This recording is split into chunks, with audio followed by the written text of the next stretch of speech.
ભાવનગર શહેરના નારી ચોકડી વિસ્તારમાં ગત રાત્રે ઇંગ્લિશ દારૂનો જથ્થો ભરેલી એક કાર ડિવાઈડર સાથે અથડાઈને પલટી મારી ગઈ હતી। ઘટનાની જાણ થતાં વરતેજ પોલીસ તાત્કાલિક સ્થળ પર પહોંચી હતી, જ્યાં દારૂની બોટલો રોડ પર ફેલાયેલી જોવા મળી હતી। અકસ્માતમાં એક મહિલા સહિત 4 વ્યક્તિઓને ઈજા પહોંચી હતી।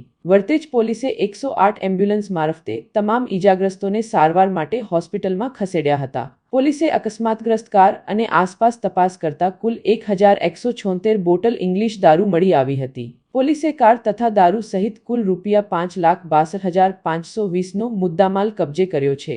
અકસ્માતમાં ઘવાયેલા અને હાલ હોસ્પિટલમાં સારવાર લઈ રહેલા કમલ પંડિત, અજય દબગરસિંહ ગોરિયા, યોગેન્દ્ર અને રેણુબેન સામે વરતેજ પોલીસે ધોરણસર ગુનો નોંધી આગળની કાર્યવાહી હાથ ધરી છે। પ્રાથમિક માહિતી મુજબ દારૂ ભરેલી કાર રોંગ સાઈડમાં પસાર થતી હતી ત્યારે અકસ્માત સર્જાયો હોવાનું જાણવા મળ્યું છે।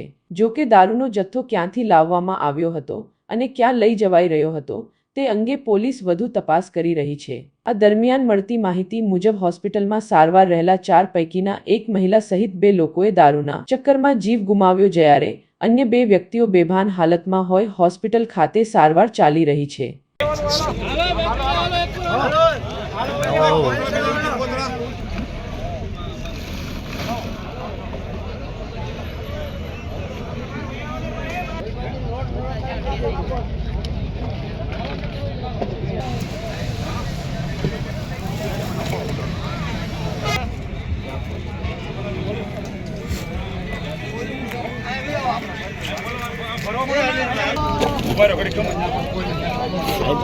અંતાડ છે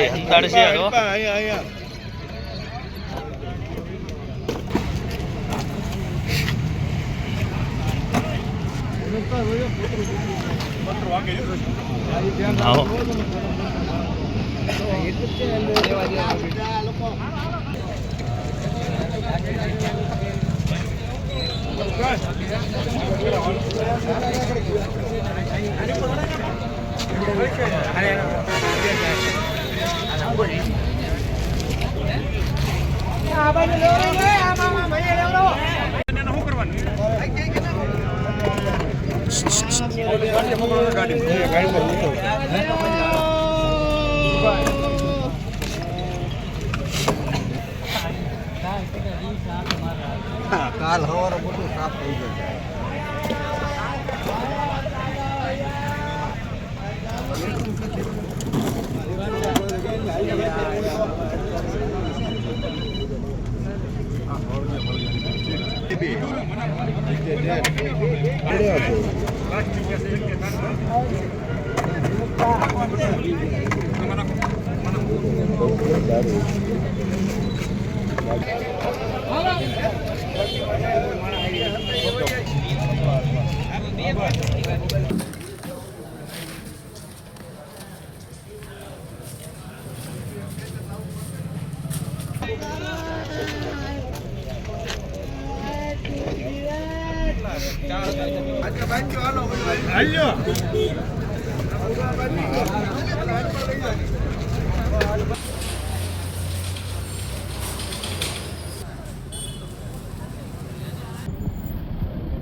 ગઈકાલ રાત્રિના વરતેજ પોલીસને બાતમી હકીકત હતી એ આધારે વરતેજ પોલીસ વોચમાં હતા। એ દરમિયાન વરતેજ પોલીસને માહિતી મળેલ કે એક બેલેનો ગાડી હાઈવે ઉપર નારી ગામ નજીક એક્સિડન્ટ થયેલ છે। એ આધારે વરતેજ પોલીસે ત્યાં તાત્કાલિક પહોંચી અને તપાસ કરતા આ બેલેનો ગાડીમાં 1176 નાની મોટી પ્લાસ્ટિકની ભારતીય બનાવટની વિદેશી દારૂનો જથ્થો મળી આવેલો હતો, જે અંગે વર્તેજ પોલીસે વર્તેજ પોલીસ સ્ટેશનમાં ગુનો રજીસ્ટર કરાવેલો હતો અને આ જે બલેનો ગાડીમાં 4 ઈસમો હતા તેઓ સરટી હોસ્પિટલમાં ઈજા થવાના લીધે દાખલ કરવામાં આવેલ છે અને આ 4 ઈસમો પૈકી એક રેણુબેન જયકિશન યોગેન્દ્ર જીતેન્દ્ર રાજપૂત બંને રહે હરિયાણા આજ વહેલી સવારે મરણ ગયેલ છે અને આ